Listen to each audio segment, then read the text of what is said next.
మరొకసారి అందరూ కూడా వందనాలు తెలియజేసుకుంటున్నాం. మనం చదువుకున్న భాగం చూద్దామండి. అపోస్తల కార్యాలు 20వ అధ్యాయం, అపోస్తల కార్యాలు 20:28 మనం చదువుకున్న భాగం. మూల పాఠమేమో 48:1 గొప్ప దేవుడు, ఆ గొప్ప దేవుడు ఏమి ఇచ్చాడంటే నీ కొరకు నా కొరకు ఆ గొప్ప దేవుడు తన ప్రాణాన్ని ఇచ్చాడు. అదే చదువుకున్నాం మనం. 25 వచ్చిన చదవండి. దేవుడు తన స్వరక్తం ఇచ్చి సంపాదించే తన సంఘమును కాయుటకు పరిశుద్ధాత్మ మిమ్మల్ని దేవుని యందు అధ్యక్షులుగా ఉంచిన ఆ యావత్ మందల గురించి మీ మట్టుకు మిమ్మల్ని గురించి జాగ్రత్తగా ఉండండి. దేవుడు ఏది అప్పచెప్పాడు, ఏ పని అప్పచెప్పాడు ఆ పనిలో జాగ్రత్తగా ఉండాలంట. మన గొప్ప దేవుడు ఎట్లా సంపాదించుకున్నాడు మనల్ని చెప్పండి. ఎట్లా సంపాదించుకున్నాడు? తన స్వరక్తం ఇచ్చి. ఆ గొప్ప దేవుడు తన విలువైన అమూల్యమైన రక్తాన్నిచ్చి స్వరక్తాన్నిచ్చి సంపాదించుకొని ఒక్కొక్కరు ఒక్కొక్క భాగానికి అధ్యక్షులుగా పెట్టాడు. ఒక్కొక్కరు ఒక్కొక్క వాక్యం చెప్పడానికి నన్ను, పాటలు పాడడానికి మిమ్మల్ని, లేకపోతే ప్రార్థన చేయడానికి మిమ్మల్ని, లేకపోతే పాత్రలు కడగడానికి ఒకరిని, లేకపోతే సాపలు వేయడానికి ఒకరిని, లేకపోతే ఇంకా బాత్రూమ్స్ కడగడానికి ఒకరిని, ఒక్కొక్కరు ఒక్కొక్క పనులు పెట్టాడు. ఏదైతే దేవుడు మనకి పని అప్పచెప్పాడో చెప్పండి, ఆ పనులు ఎట్లా ఉన్నారంట? మీ మట్టుకు మిమ్మల్ని గురించి జాగ్రత్తగా, సేవకులకైనా మాకైనా మీకైనా ఇది అందరికీ వచ్చే మాట. ఇది ఏముందండి అక్కడ?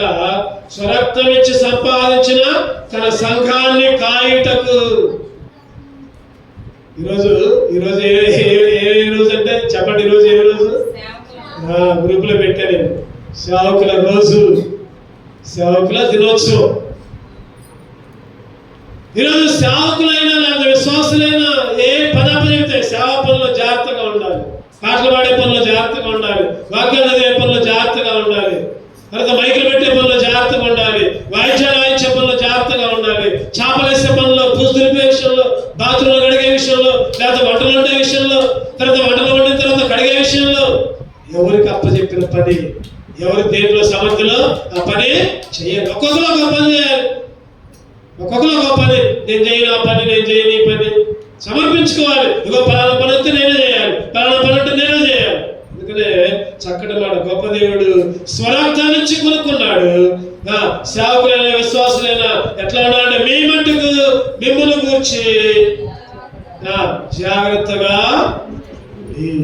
సంపాదన. యేసుక్రీస్తు సంపాదించుకున్నాడు. మనం ఏం చేశాడు చెప్పండి? యేసుక్రీస్తు సంపాదించుకున్నాడు. ఆయన కొనుక్కున్నాడు. మాట చెప్పాలంటే కొనుక్కున్నాడు. ఎట్లా? స్వరక్తం ఇచ్చి. మీరు విలువ పెట్టి కొనబడిన వారు కనుక మీరు మీ సొత్తు కాదు. నువ్వు సొత్తు కాదు, నేను నా సొత్తు కాదు, లేదా మనం మన సొత్తు కాదు. ఎవరైనా సరే ముందు దేవుని సొత్తు, తర్వాత మన పనులు చేసుకోవాలి. దేవుడి తర్వాతే మనం, దేవుడి తర్వాతే మీరు మీ సొత్తు కాదు. విలువ పెట్టి కొనుక్కున్నాడు. ఆయన సంపాదించుకున్నాడు. ఆ మాట నాకు నచ్చింది. స్వరక్తం ఇచ్చి, సొంత రక్తం పెట్టి కొనుక్కున్నాడు. ఈరోజు నువ్వు నేను ఈరోజు మందిరంలో ఉన్నామంటే, ఈరోజు మందిరంలో దేవుని స్తుతిస్తున్నామంటే ఆయన సొంత రక్తం ఇచ్చి సంపాదించుకున్నాడు, కొనుక్కున్నాడు. ఈరోజు క్లుప్తంగా ఈరోజు బైబిల్లో కొంతమందిని చూద్దాం. ఏమేమి సంపాదించుకున్నారు, ఎవరెవరు ఏమేమి సంపాదించుకున్నారు. ఈరోజు నువ్వు నేను ఏం సంపాదించుకోవాలో క్లుప్తంగా కొన్ని వచనాలు చూసుకున్నాం. మొదటిగా భూమి మీద ఏమి సంపాదించుకుంటున్నావు చూద్దామండి. మొదటిగా ఆదికాండం 11 ఆదికాండం 11:4 ఆదికాండం 11:4 చదవండి. ఆదికాండం 11:4 మరియు వారు మనము భూమి అందంతటా చెదిరిపోకుండా ఒక పట్టణమును ఆకాశం నుండి శిఖరము గల ఒక గోపురమును కట్టుకొని పేరు సంపాదించుకున్న రెండని మాట్లాడుకొనగా. ఏం సంపాదించుకుంటారంట? పేరు సంపాదించుకొని.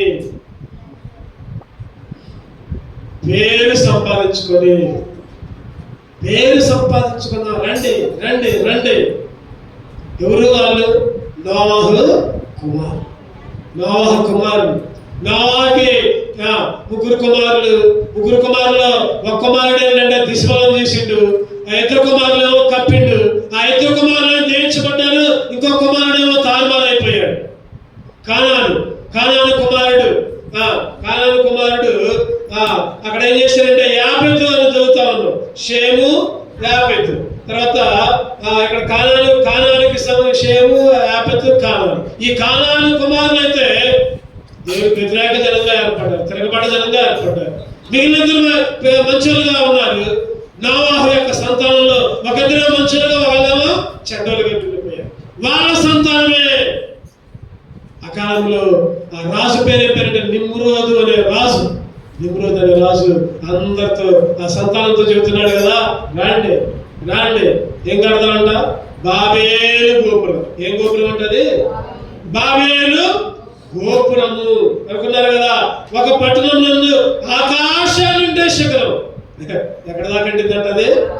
ఆకాశాలుంటే శిఖరం. అందులో దీంట్లో ఉందాం మనం. రండి, పేరు సంపాదించుకుందాం. బాబేలు గోపురం బబులోనులో ఉంది. బబులోను ఇప్పుడు ఎక్కడ ఉంది? బాగ్దాద్, ఇరాక్ రాజధాని. ఇరాక్ లో ఉంది. ఇప్పటికీ కూడా దాని ఆనవాళ్ళు కొన్ని ఉన్నాయని చరిత్రకారులు చెప్తా ఉంటారు. ఇరాక్ లో బాబేలు గోపురం, బాగ్దాద్ అనే పట్టణంలో బబులోను దేశం, మాట చెప్పాలంటే బబులోను దేశం మొత్తం ఇరాక్ కు సంబంధించింది. ఇరాక్, ఇరానియా, మెసొపొటేమియా, ఏదైనా వనం కూడా అమెజాన్లో ఉంది, ఇరాక్ దగ్గరే ఉంది. ఆదాము హవ్వలు నివసించిన వనం కూడా. ఆ రోజు జరిగినవన్నీ ఇప్పుడు కృతులకు సాక్ష్యాలుగా ఉన్నాయి. వీళ్ళు అనుకున్నారు కదా, పేరు సంపాదించుకుందాం రండి, పేరు సంపాదించుకుందాం రండి. ఒక పట్టణాన్నే కడదాం, ఒక శిఖరాన్నే కడదాం. మనము అంతలోకి దేవుడు అన్నాడు కదా, ఇగో మనం దిగుదాంరా. ఆదికాండం 1:26 కూడా ఒక మాట ఉండదు, చదవండి. ఆదికాండం 1:26 కూడా దేవుడు మనము అనే మాట ఉపయోగిస్తాడు. ఆ మనం అంటే ఎవరు మీరు చెప్పాలి తర్వాత. దేవుడు మన స్వరూపమందు మన పోలిక చొప్పున, ఒకటో సందర్భం. మన అనేది ఒకటో సందర్భం. ఆదికాండం 3:22. ఆదికాండం 3:22. అప్పుడు దేవుడైన యెహోవా ఇదిగో మంచి చెడులు ఎరిగినట్లు ఆదాము మనలో మన ఇప్పుడు ఈ అధ్యాయంలో కూడా ఆదికాండం 11:6 చదవండి. 11:6. అప్పుడు యెహోవా ఇదిగో జనము ఒక్కటే, వారందరికీ భాష ఒకటే, వారు ఈ పని ఆరంభించి ఉన్నారు. ఇక మీదట వారు తలచిన ఏ పనైనా చేయకుండా వారికి ఆటంకమేమీ ఉండదు. కనుక మనము దిగిపోయి, మనము చెప్పండి. ఎవరు ఇప్పుడు మనము అంటే ఎవరితో అన్నాడు దేవుడు? ఎవరితో? ఎవరు ఆ మనము అంటే? తండ్రి, కుమార, పరిశుద్ధ.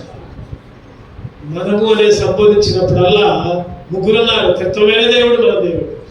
తండ్రి, కుమార, పరిశుద్ధాత్మ. పరిశుద్ధాత్మ ద్వారా మరియా గర్భవతి అయింది. నేను చాలాసార్లు చెప్పాను, మళ్ళీ చెబుతాను. యేసుక్రీస్తు మరియా గర్భాన జన్మించాడు.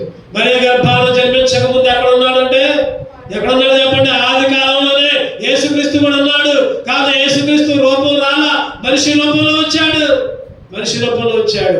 ఆది కాలంలోనే తండ్రి ఉన్నాడు, దేవుడు ఉన్నాడు, యేసుక్రీస్తు ఉన్నాడు, పరిశుద్ధాత్మ. పాత నిబంధనలో. కానీ కొత్త నిబంధనలోకి వచ్చేసరికి ఒక మనిషి రూపంలో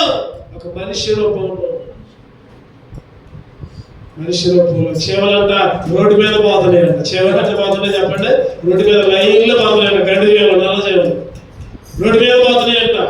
అంతలోగా ఒకటి చూసి, అరే చెవుల దగ్గర పోయి చెవ అట్నుంచి ఒక లారీ అవుతుంది, మీరు తొందరగా పోండి అంటే పోతాయి చెప్పండి? పోతాయా? మనిషి భాష అర్థమైందా? చెవకి అర్థం కాదు. అలాగే మనిషి చెబితే చెవులు ఎలా ఎలవో, అలాగే ఆ రోజు దేవుడు చెబితే మనుషులు వెంటనే దేవుడు ఏం చేశాడంటే ఆ మనిషినే మన రూపంలో, మనిషి రూపంలో యేసుక్రీస్తుని మనిషి రూపంలో ఈ లోకానికి పంపించాడు. ఆ ఆ మనిషి చెవగా మారి పోయి లైన్లో పోయి నేను చస్తానే పోండి అంటే అప్పుడు ఉంటాయి. చెవగా మారి మనిషిగా చెబితే ఏదో. అందుకనే ఆ విధంగానే దేవుడుగా ఉంటే కుదరదు. మనిషి రూపంలో లోకంలో జన్మించాలి. అందుకనే మనిషి రూపంలో కన్య మరియ గర్భాన యేసుక్రీస్తు పరిశుద్ధాత్మ ద్వారా గర్భము ధరించి యేసుక్రీస్తు లోకానికి వచ్చాడు. మనిషిగా వచ్చాడు, మనిషిగా జీవించాడు, మనిషిగా ప్రాణం అర్పించాడు. అందుకనే మానవులకి ఏమైంది? పాప విమోచన. అందుకనే మానవుడు యేసు రక్తంలో కడగబడ్డాడు. తండ్రి, కుమార, పరిశుద్ధ. ఆ రోజు వాళ్ళంతా పేరు సంపాదించుకున్నారు. ఈరోజు మనం కూడా చేస్తా ఉంటాం. ఒక్కోసారి పేర్లు సంపాదించుకోవడానికి ఏం చేస్తా ఉంటాం చెప్పండి? మీరే చెప్పండి. పేర్లు సంపాదించుకోవడానికి. ఒక ఆయన ఒక సేవకుడు చెబుతున్నాడు, అన్న మా చర్చిలో ఒక ఆయన ₹1,00,000 ఇచ్చాడన్న. ఆ ₹1,00,000 అంట ఎదురుగా బోర్డు పెట్టి రంగురంగులతో రాసిందంట, ఫలానా ఆయన పేరు ₹1,00,000. అంటే అందరూ అనుకోవాలి కదా, చూడగానే ఫలానా ఆయన ₹1,00,000 ఇచ్చింది అనుకోవాలి. దేని కొరకు ఇచ్చింది? దేని కొరకు? నువ్వు చేసేది ఏంటి? దేవుడికి ఇచ్చినప్పుడు నీ పేరు అక్కర్లా. దేవుడికి ఇచ్చినప్పుడు నీ పేర్లు అక్కర్లా. ఇక్కడ వీళ్ళు చూస్తే పేర్లు సంపాదించుకుందామని ఏం చేశాడు దేవుడు? చెప్పండి, ఏం చేశాడు? భాషలు తారుమారు చేశాడు. ఒకడు మాట్లాడేది వాళ్ళకి అర్థం కావట్లా. అరే పచ్చిగా అంటే కేవరే అంటాడు. ఇంకోడేమో ఎన్నా అంటాడు. ఇంకోడేమో వాట్ అంటాడు. అర్థం కావట్లా. అన్ని భాషలు తారుమారు. ఏం చేయాలి అర్థం కావట్లా వాళ్ళకి. అందుకనే ప్రపంచంలో అంట దగ్గర 10,000 భాషలు ఉన్నాయంట. ఎన్ని భాషలు ఉన్నాయి? 10,000 భాషలు. దేవుడు అన్నాడు, మనము దిగిపోయి ఇవి ఎట్నే కట్టుకుంటే చాలా వాళ్ళు ఒకసారి అన్నమాట. 11 2వ వచనం అది 6వ వచనం. అప్పుడు యెహోవా ఇదిగో వారికందరికీ భాష ఒకటే, వారు ఈ పనిని ఆరంభించి ఉన్నారు. ఇక మీదట వారు చేయవలసి ఏ పనైనా చేయకుండా ఉండదు. కనుక మనము దిగిపోయి వారిలో ఒకరి మాట ఒకరికి తెలియకుండా అక్కడ వారి భాషను తారుమారు. ఏం చేస్తారంట? తారుమారు. దానికి బాబేల్ అనే పేరు పెట్టారంట. బాబేల్ అంటే అర్థం ఏం చెప్పండి? తారుమారు. అర్థం కాట్లా. ఒకళ్ళు అడుగుతుంటే ఒకళ్ళు ఇంకోటి అడుగుతున్నారు, ఇంకోటి అడుగుతుంటే ఇంకా అంత పెద్ద పైన శిఖరాన్ని ఎట్లా కడతారు? ఈరోజు మొదటగా నీవైనా నేనైనా దేని కొరకు ప్రయాసపడాలంటే పేరు సంపాదించుకోవడానికి ప్రయాసపడ్డది. మరి ఏం సంపాదించుకోవాలంటే యేసును సంపాదించుకో, క్రీస్తును సంపాదించుకో. యేసు యొక్క అలవాట్లు కొనుక్కో. యేసు యొక్క అలవాట్లను బట్టి నాడు. ఆయన అడుగు జాడలంట నీ ముందు నా ముందు ఉంచాడు. ఆయన అడుగు జాడల్లోనే నడవటానికి, ఆయన అడుగు జాడల్లోనే నడవటానికి. ఈ మధ్య సిబిఐ వాళ్ళు ఏం చేశారంటే ఒక హత్య జరిగితే వాడంట తెలిసిపోయి అడవిలోకి తెలిసిపోయిందంట. అడవిలో పొడిచిందంట, చంపిందంట. ఎంతసేపటికి దొరకట్లేదంట. ఎవరు చంపారో అర్థం కావట్లా. శవం దొరికింది కానీ ఎవరు చంపారో తెలియట్లా. చివరికి ఒక రక్తపు అడుగులో ఒక కుక్కను తీసుకొని వస్తే ఆ కుక్క అంట ఆ రక్తం వాసన పసిగట్టి ఒక దారిలో పోతుందంట. వీళ్ళందరూ కూడా అడిపోతుంది, ఏంటి సంగతి అంటే వాడు చంపిన తర్వాత రక్తం వస్తే ఆ రక్తం కారుకుంటే పోయిందంట. ఆ అడుగు దారిలోనే పోయింది. చివరికి వాడు ఎక్కడున్నాడో ఆ దొంగని పట్టుకున్నారు, హత్య చేసినట్టు పట్టుకున్నారు. ఈరోజు ఈ లోకపు అడుగు జాడల్లో ఎన్నో అద్భుతమైన కనుక్కుంటున్నారు. తెలియదు అనుకున్నవి కూడా తెలుసుకుంటున్నారు. కానీ యేసుక్రీస్తు అడుగు జాడలు నీకు నాకు ముందుంచాడు. బైబిల్లో పరిశుద్ధ గ్రంథంలో ఆయన అడుగు జాడల్లోనే నువ్వు నేను వెళ్ళాలి. అంతేగాని లోక సంబంధమైన పేర్ల కోసం, లోక సంబంధమైన ప్రతిష్ట కోసం నువ్వైనా నేనైనా పాటు పడకూడదు. ఆ రోజు పేరు సంపాదించుకున్నారు అనుకున్నారు. ఈరోజు నువ్వు నేను కూడా పేరు సంపాదించుకున్నావు అని అనుకుంటే దేవుడు మనల్ని కూడా ఏం చేస్తాడు చెప్పండి? తారుమారు చేస్తాడు. అందుకని బైబిల్లో ఒక మాట ఉంది, మొదటి వారు కడపటి వారు వదులు, కడపటి వారు మొదటి వారు వదులు. మొదటి వారు కడపటి తారుమారు చేస్తాడు దేవుడు. నీ రక్షణ నువ్వు కాపాడుకోకపోతే, నువ్వు తీసుకున్న బాప్తిస్మాన్ని నువ్వు కాపాడుకోకపోతే నువ్వేమో వెనకబడతావు, కొత్తగా వచ్చిన వాళ్ళు ముందుకు వస్తావు. తారుమారు. మొదటిగా పేరు సంపాదించుకోకూడదు. ఎవరు సంపాదించుకోవాలి? క్రీస్తు అడుగుజాడల్ని సంపాదించుకోవాలి. రెండో చూద్దామండి, రూతు గ్రంథం 4వ అధ్యాయం. రూతు గ్రంథం 4వ అధ్యాయం 10వ వచనం. రూతు గ్రంథం 4:10. మరియు చనిపోయిన వాని పేరట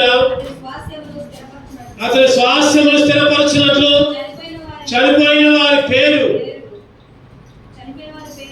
అతని సహోదరుల నుండి అతని స్థలం యొక్క ద్వారం నుండి కొట్టివేయబడకున్నట్లు నేను మహలోను భార్య అయిన రూతును మోయాబీయురాలిని సంపాదించుకొని పెళ్లి చేసుకుంటున్నాను. ఎవరిని సంపాదించుకున్నట్టు ఇక్కడ? రూతులను మోయాబీయురాలిని. పాపపు స్త్రీ, వ్యభిచార స్త్రీ, దూరస్తులైన స్త్రీ. ఈరోజు చాలా మంది ఇక్కడ తలంపు ఏంటంటే భార్యను సంపాదించుకోవడానికి ఆతృత పడ్డవాళ్ళు, భర్తను సంపాదించుకోవడానికి ఆతృత పడ్డవాళ్ళుగా, లేకపోతే పిల్లలను సంపాదించుకోవడానికి, లేకపోతే ఇంకేదో. ఇక్కడ బోయా చెబుతుంది కదా, నేను మోయాబీయురాలని మహలోను భార్య అయిన రూతుని సంపాదించుకున్నా. సరే, ఒకప్పుడు పాపే, ఒకప్పుడు దుర్మార్గులైనా దేవుడు బోయేజ్కి ఇచ్చిండు. దేవుడి వంశంలోనే, యేసుక్రీస్తు రూతు వంశంలోనే పుట్టడం జరిగింది. కానీ అంతకంటే ముందు ఈరోజు చాలా మంది ఏదేదో సంపాదించుకుంటున్నారు. కుటుంబాన్ని, భార్యని, భర్తని. పాపి అయిన రూతు ఎప్పుడైతే భర్త చనిపోయారు, చెప్పండి, నయోమికి భర్త చనిపోయాడు, రూతుకి భర్త చనిపోయాడు, ఓర్పాకి కూడా ముగ్గురు ఒకే ఇంట్లో ముగ్గురు చచ్చిపోయారు. మామ చచ్చిపోయాడు, భర్తలు చచ్చిపోయాడు. చూడండి వాళ్ళ పరిస్థితి. ముగ్గురు మరి ఎట్టున్నారు, మరి ఏం చేశారు? ముగ్గురు 3 మూలకు పోయి ఏడ్చారేమో. ఆ రోజుల్లో అసలుకే ఆశరాలు మడిగట్టుకొని ఏడ్చుకుని ఉంటారు. కానీ నయోమి ఎప్పుడైతే బయటకు వచ్చిందో, మరలా ఎక్కడికి వచ్చింది చెప్పండి? మరలా బెత్లెహేముకి వచ్చింది. వచ్చిన తర్వాత ఒక పొలం దగ్గరికి పోయింది. పొలం దగ్గర ఒక ఆయన కనపడ్డాడు. ఆయన అన్నాడు కదా, యెహోవా మీకు తోడుగా ఉంటాడు. చదవండి అన్నమాట. రూతు గ్రంథం 2వ అధ్యాయం 4వ వచనం. 2:4. బోయాజు బెత్లెహేము నుండి వచ్చి యెహోవా మీకు తోడైండును గాకని చేరుకోని వారితో చెప్పగా, వారు యెహోవా నిన్ను ఆశీర్వదించును గాక అన్నారు. చెప్పండి, చేరుకోసే వారితో ఏమన్నా బోయాజు? యెహోవా మీకు తోడుగా ఉండును గాక. యెహోవా మీకు తోడుగా ఉండును గాక అంటే వాళ్ళు ఏమన్నారు? యెహోవా నిన్ను. ఇప్పుడు నేను అంటా మిమ్మల్ని, యెహోవా మీకు తోడుగా ఉండును గాక. మీరు అనండి మరి. చెప్పట్లా, కొంతమంది చెప్పట్లా. అంటే నాకు ఆశీర్వాదాలు రావద్దని కోరుకుంటున్నారు. చెప్పండి, అందరూ గడి చెప్పండి. మీ ఆశ ఏమో, మీ మాట ద్వారా ఇంకేమన్నా ఆశీర్వాదాలు వస్తాయో. అందరూ గడి చెప్పండి, యెహోవా మీకు తోడుగా ఉండును గాక. చక్కటి మాట. దేవుడు మీకు తోడుగా ఉండును గాక అంటే వెంటనే వాళ్ళు అన్నారు కదా, యెహోవా మేము ఆశీర్వదించు. నిజంగా ఆశీర్వదించబడిన వంశంలోకి, ఆ పొలంలోకి, సమృద్ధి అయిన పొలంలోకి బోయజ్ అంట ఎదురు కట్నం ఇచ్చి కొనుక్కున్నాడట. కూతురు ఒక మాట చెప్పాలంటే పైన అన్నాడు, నువ్వు విడిపెత్తువా చెప్పు. ఆయన అన్నాడు, చేసుకోవాలంటే ఎన్ని కట్టాలి, ఏ కట్టాలి, ఆ డబ్బులు కట్టాలి, ఈ డబ్బులు నేను చేసుకోవాలి, నువ్వే చేసుకో. బోయజ్ విడిపించాలంట డబ్బులు పెట్టి. 4వ అధ్యాయం మొత్తం చదివితే అర్థమైంది. ఈ వాక్యం చదివినంట.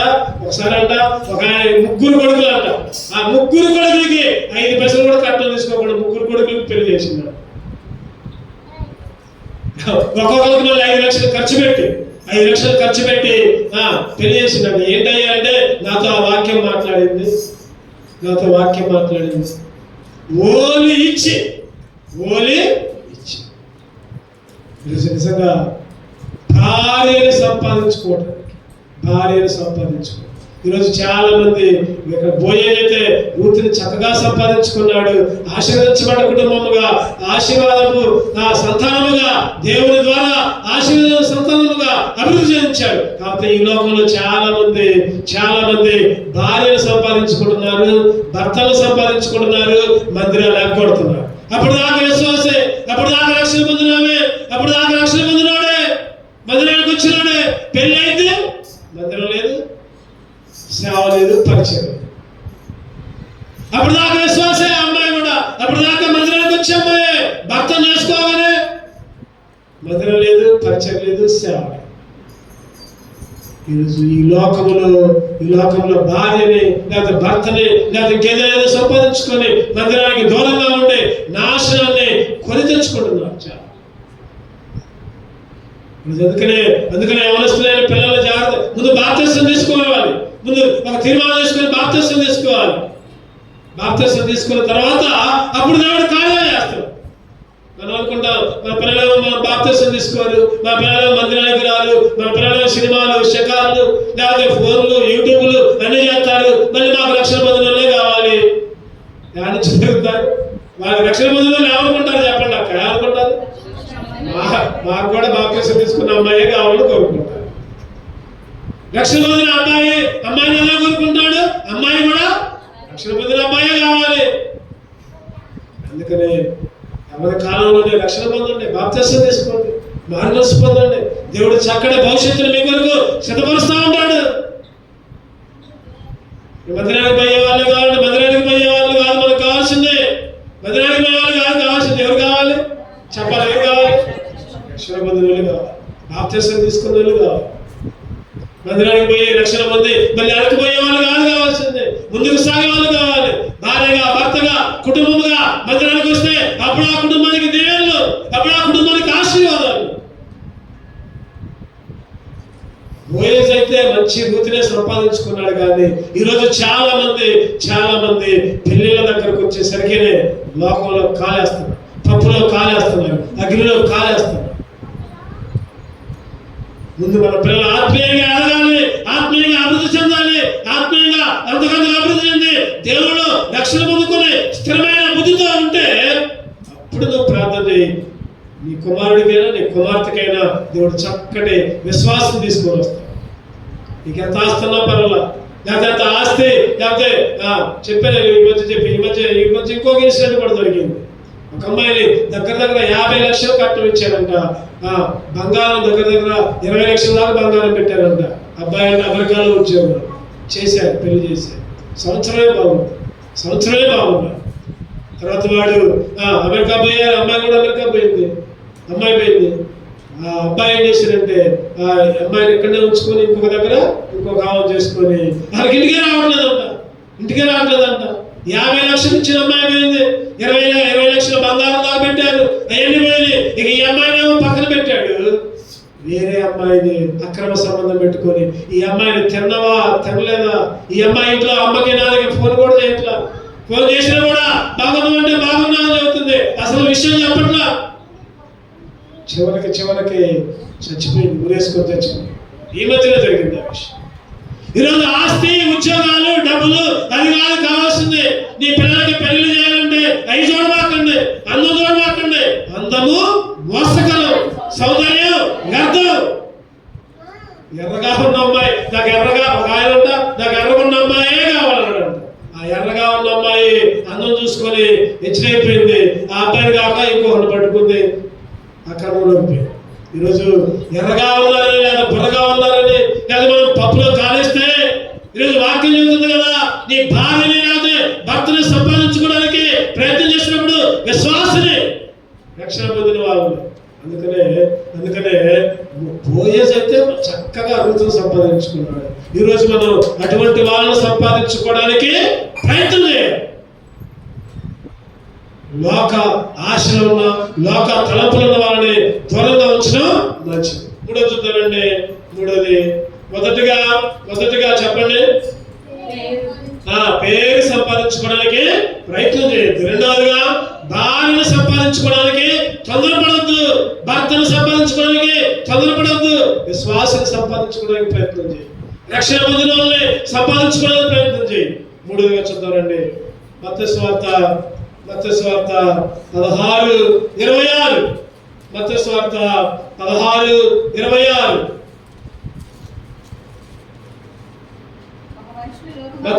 16:26. ఒక మనుషుడు లోకమంతయు సంపాదించుకొని తన ప్రాణమును పోగొట్టుకుంటే అతనికి ఏం సంపాదించుకున్నాడంట?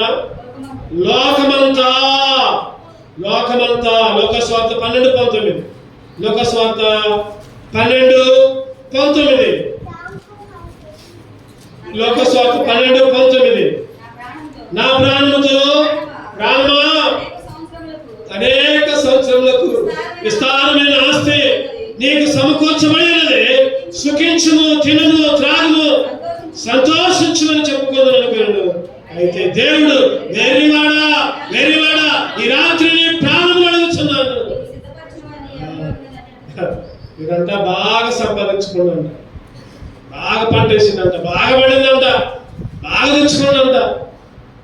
అప్పుడు మత్తయి సువార్తలో ఉంది, సర్వలోకమును సంపాదించుకుని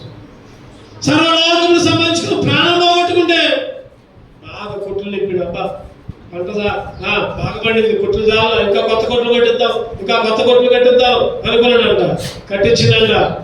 భార్యకి బంగారం ఇచ్చిందంట, ఇంకా పిల్లగాలకి అది చేసిందంట.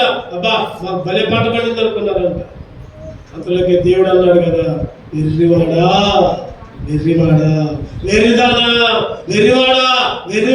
ఈ రాత్రి నీ ప్రాణం పోతే నీ గతమైంది. ఈరోజు సర్వలోకాన్ని సంపాదించుకోవడానికి ప్రయత్నం చేయొద్దు. సర్వలోకాన్ని కాదు కానీ ఈరోజు డబ్బులు సంపాదించుకోవడానికి ప్రాముఖ్యత ఇయ్యొద్దు.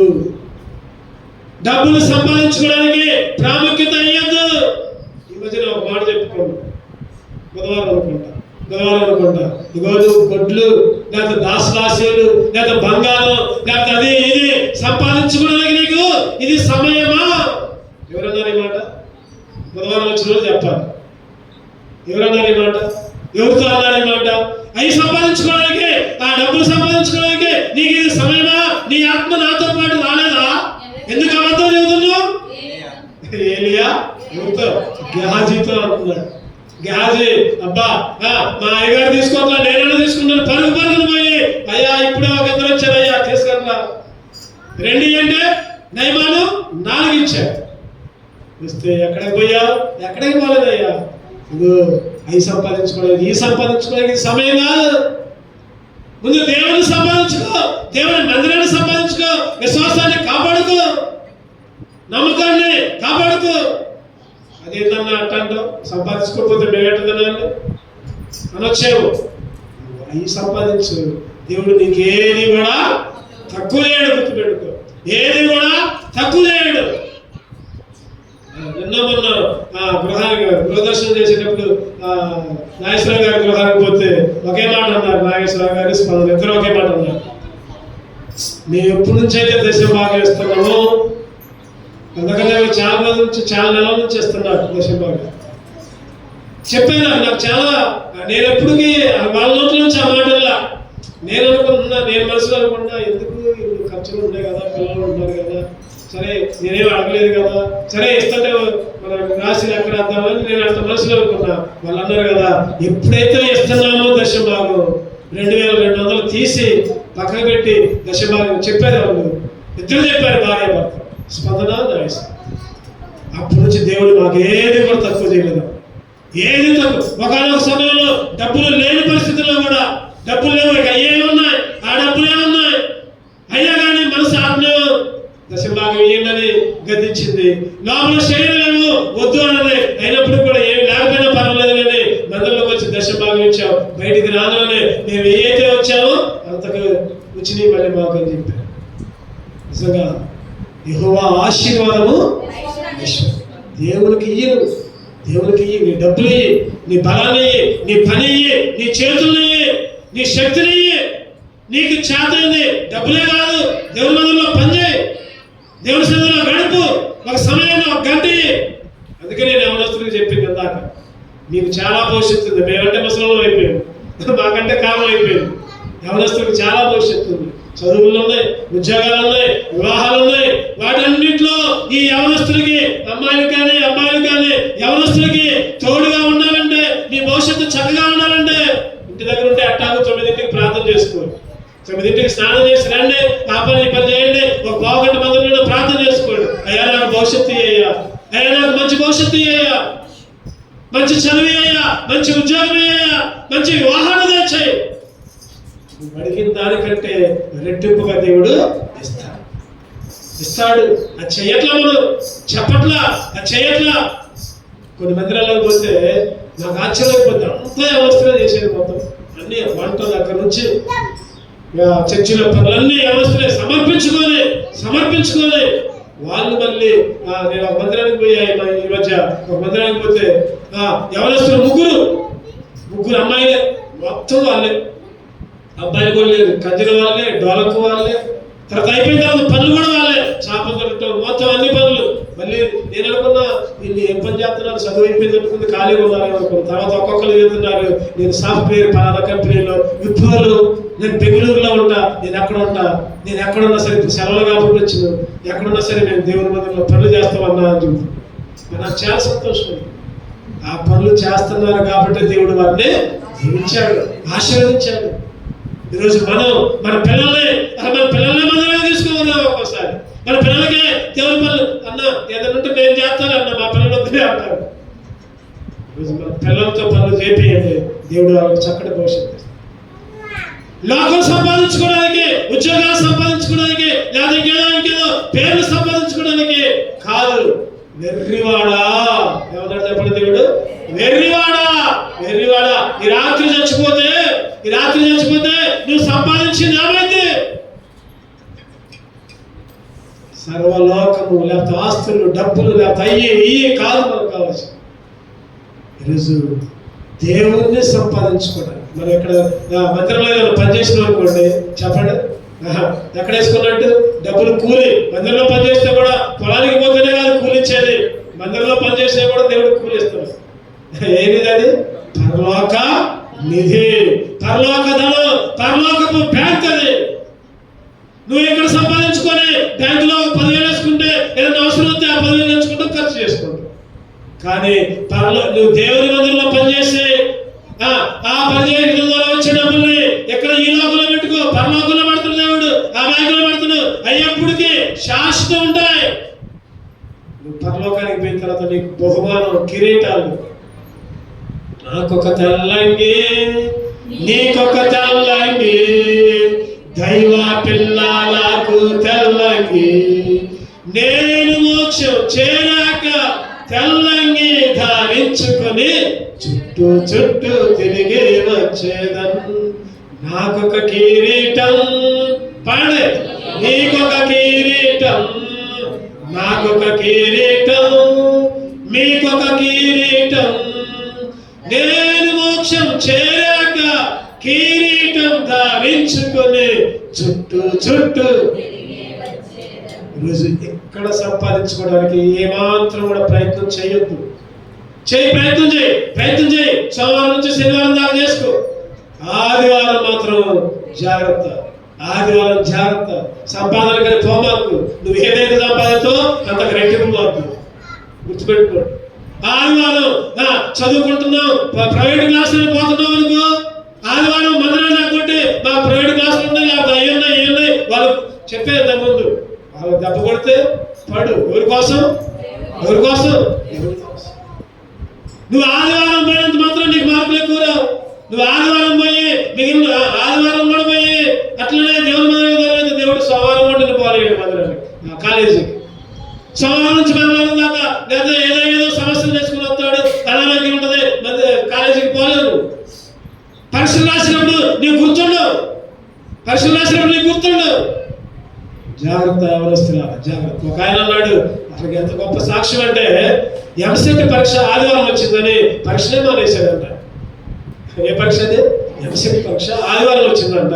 మా అబ్బాయి మందిరాన్ని అప్పుడు పరీక్ష ఆడింది, అసలు నేను రాపియనన్నాడంట. సరే కొన్ని సాక్ష్యాలు ఉంటే మతిపోయే సాక్ష్యాలు ఉన్నాయి. తర్వాత మరి వాళ్ళు ఏమైనా పిచ్చోళ్ళగా మిగిలారా? గొప్ప స్థాయిలో పోయే వాళ్ళు, గొప్ప గొప్ప ఉద్యోగాలు, ఐఏఎస్లు ఐపీఎస్లు చెప్తున్నారు. మా నాన్న ఒక కలెక్టర్ చెప్తున్నాడు ఈ మాట, ఎవరో మామూలుగా చెప్పేది. ఒక కలెక్టర్ చెప్తున్నాడు, మా నాన్న మేము చదువుకునేటప్పుడు ఆదివారం పరీక్ష అయినా కాలేజ్ అయినా క్లాస్ అయినా అసలు వద్దనేవాడు అండి. ఎంసెట్ రాలేదంట. ఎంసెట్ రాలేదు కాబట్టి ఇప్పుడు నేను కలెక్టర్ అయ్యాలంటున్నాడు. ఎంసెట్ రాస్తే ఏ సాఫ్ట్వేర్, ఏ హార్డ్వేర్, ఏ కంపెనీలోకి పోయేవాడు. ఎంసెట్ రాయాలా? దేవుడు మాకు చదివించాడు, మంచిగా చదివించాడు, మంచిగా ఐఏఎస్ రాసాం, పాస్ అయ్యాం, కలెక్టర్ ఉద్యోగం వచ్చింది. ఎందుకు వచ్చిందండి ఈ మాటలు? ఒకడు సర్వలోకమును సంపాదించుకొని ప్రాణాన్ని పోగొట్టుకుంటే లోకాన్ని సంపాదించుకోవద్దు, పేరు సంపాదించుకోవద్దు, లేకపోతే భార్యనే కానీ భర్తలు కానీ లోకస్తుల్ని సంపాదించుకోవడానికి ప్రయత్నం చేయొద్దు. చూద్దానండి, ఇంకో మాట చూద్దాం, చక్కటి మాట. అధిక విద్య అంట అధిక దుఃఖం అంట. చెప్పండి మాట, చెప్పండి, అందరూ చెప్పండి. అధిక విద్య అధిక దుఃఖం. ప్రసంగి 1:18 నా మాటలు కదా. ప్రసంగి ప్రసంగి ప్రసంగి ముగించుకుందాం ఒక నిమిషం. విస్తారమైన జ్ఞానాభ్యాసము చేత విస్తారమైన దుఃఖం కలుగును. అధిక విద్య సంపాదించిన వానికి అధిక శోకం. ఈ మాట చూడండి, అధిక విద్య చదువుల కోసం ఎంపలాడుతుంటే నీకు శోకమే. విస్తారమైన జ్ఞానం దానుకుంటే విస్తారమైన దుఃఖం. జాగ్రత్త జాగ్రత్త జాగ్రత్త. చూద్దారండి ఇంకోటి, ఫిలిప్పీ 3వ అధ్యాయం, ఫిలిప్పీ 3:8-9 చదవండి. నిశ్చయముగా మన ప్రభు అయిన యేసుక్రీస్తుని కూర్చిన అతి శ్రేష్టమైన జ్ఞానం నిమిత్తమై సమస్తమును నష్టముగా ఎంచుకొనుచున్నాను. క్రీస్తుని సంపాదించుకొని ధర్మశాస్త్ర మూలమైన నా నీతిని గాక క్రీస్తునందు విశ్వాసం నీతి అనగా విశ్వాసం బట్టి దేవుడు గురించి నీతి గలవాడని ఆయన అగుపడి నిమిత్తము. చాలు పౌలు గారు అంటున్నారు ఈ మాట. ఎవరిని సంపాదించుకున్నాడంట? క్రీస్తునే. ఎంత చక్కటి మాట చూడండి. ఒకప్పుడు ఏం సంపాదించుకున్నాడు? ధర్మశాస్త్రం. ఒకప్పుడు పాత నిబంధన, ఒకప్పుడు ధర్మశాస్త్రం అన్నాడు కదా. నేను ధర్మశాస్త్రం అంతా వచ్చు, ఆది కాలం నుంచి మలాకి దాకా ఏ పేజీలో ఏదుందో అన్ని చెబుతా. బైబిల్ అంటది కదా, పౌలు గారు నిజంగానే జ్ఞానవంతుడు అంట. ధర్మశాస్త్రంలో ఆరితేరిన వాడు అని ఉంది బైబిల్. ఈరోజు ధర్మశాస్త్రం కావాల్సింది ఎవరు కావాలి? మనకి క్రీస్తు కావాలి. అదే క్లియర్ గా రాయబడింది అక్కడ. ధర్మశాస్త్ర మూలమైన నా నీతిని కాక క్రీస్తునందునే విశ్వాసమైన నీతి. ఏ నీతి? ధర్మశాస్త్రం నీతి కాదు. ఈరోజు ధర్మశాస్త్రంలో వాక్యాలు చెప్పి ఎదుగో అది ఇది అది ఇది అది ఇది, ఆ పండుగ ఈ పండుగ, ఆ పండుగ ఈ పండుగ, ఆ వారం ఈ వారం. ధర్మశాస్త్రం కాదు కావాల్సింది. పౌలు గారు అంటున్నారు, ఒకప్పుడు నేను ధర్మశాస్త్ర పండితుడే, ఏ పేజీలో ఏదో చెప్తా, కానీ ఇప్పుడు అంటున్నా ఏమన్నాడు? ధర్మశాస్త్రం మూలమైన నా నీతిని కాక క్రీస్తునందు నీతి, క్రీస్తుని సంపాదించుకున్నా. ఈరోజు క్రీస్తుని సంపాదించుకునే వాళ్ళు కావాలి. నువ్వు నేను క్రీస్తుని సంపాదించుకోవాలి, క్రీస్తుని సంపాదించుకోవాలి. హోషేయ 6:3 కావాలన్నమాట. హోషేయ 6:3 యెహోవా అంట, యెహోవా యొక్క జ్ఞానాన్ని అంట. హోషేయ 6:3 యెహోవాను గూర్చిన జ్ఞానము సంపాదించుకున్నాము రండి. ఏంటంట చెప్పండి? యెహోవాను గూర్చిన ఈ లోక జ్ఞానం కాదు. ఈ లోక జ్ఞానం దేవుని దృష్టిలో వెరితనం. యెహోవాను గూర్చిన జ్ఞానం, యెహోవాను గూర్చిన క్రీస్తుని, క్రీస్తు యొక్క జ్ఞానం. 4 చివరిగా 5 చూద్దామని ముగించుకున్నాం. మత్తయి సువార్త 25:16. మత్తయి సువార్త 25:16. మత్తయి సువార్త 25:16. 5 తలాంతులు తీసుకున్న వారు వెళ్ళి వారితో వ్యాపారం చేసి మరి 5 తలాంతులు సంపాదించాను. మరి 5 వ్యాపారం చేసిండు, మరొక 5 తలాంతులు. 5 తలాంతులు అంటే ఏంటి అర్థం చెప్పండి, చెప్పాలి. 5 తలాంతులు అంటే ఏంటి? దేవుడు నీకు 1 తలాంతు ఇస్తే, నీకు రక్షణ ఇస్తే, ఇంకొక 5గురిని సంపాదించాలి, రక్షించాలి. ఇంకొక 5గురిని మందిరానికి నడిపించాలి. 5 తలాంతులు వాడు మరొక 5 తలాంతులు, 3 తలాంతులు వాడు మరొక 3, 2 వాడు మరొక 2, 1 వాడు పోయి పాతి పెట్టాడు. ఏం చేసింది చెప్పండి? పాతి పెట్టాడు. మళ్ళీ అంటాడు పైగా అయ్యా మళ్ళీ నువ్వు వచ్చి అడిగితే అది ఇయ్యాలిగా నీకు, అందుకనే దాచిపెట్టా. దేవుడు అన్నాడు, చీ మూర్ఖుడా, అది తీసుకొని 5వాడికి వాడికి కూడా అభివృద్ధి చేస్తున్నాడు.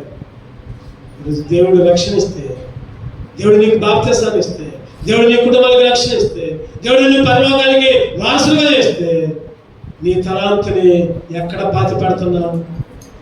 ఏమి సంపాదిస్తున్నావు? నిజంగా 1 తలాంతుని సంపాదించావా? 1 ఆత్మని సంపాదించావా? 5 విషయాలు. వెనుకలు మూసుకుందాం, మోకరిద్దాం. ఒక్కసారి మనమే పరీక్ష చేసుకుందాం.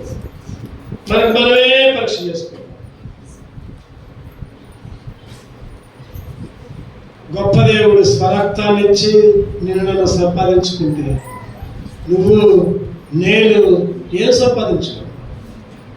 ఏమి సంపాదించుకుంటున్నావు? దేవుడు అడిగాడు, నా కుమారుడే ఇచ్చావు కదా. యేసుక్రీస్తు అన్నాడు, నా రక్తాన్ని ఇచ్చావు కదా, నా రక్తం పెట్టి నేను కొనుక్కున్నా కదా. మరి నువ్వు నా దగ్గర రాకుండా ఇంకెక్కడికి పోతున్నావు? పేరు సంపాదించుకుంటున్నావా? లేదా ఈ లోకపు భార్య కానీ భర్త కానీ అవిశ్వాసాలు సంపాదించుకుంటున్నావా? లోకాన్ని సంపాదించుకుంటున్నావా? లేకపోతే క్రీస్తుని సంపాదించుకుంటున్నావా?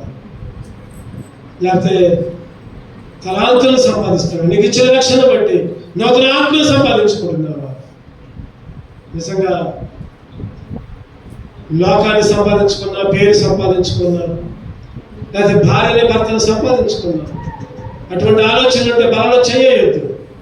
క్రీస్తుని సంపాదించుకున్నా, మరొక 5 తలాంతులు, మరొక 5 ఆత్మలు సంపాదించుకుంటా, నేను చనిపోయే లోపల మరొక 5గురిని దేవుని దగ్గరికి తీసుకుని వస్తా. రక్షణ, మారుమనసు, బాప్తిస్మం. అటువంటి ఆలోచనలు ఉన్న వాళ్ళు బలంలో చేయి, సరి చేసుకోండి. ప్రభా, నేను ఇప్పుడు దాకా క్రీస్తుని సంపాదించుకోలేకపోయా. ప్రభా, ఇప్పుడు దాకా తలాంతులు సంపాదించుకోవాలా. నాకైతే తలాంతు ఇచ్చావు. నా తలాంతుని పాతి పెడుతున్నాను. నాకు ఇచ్చిన తలాంతుని పాతి పెట్టి సైతాలు ఇచ్చిన తలాంతు సాక్ష్యం లేకుండా చేసుకుంటున్నా. నీ నామానికి అవమానం తీసుకొని వస్తున్నా.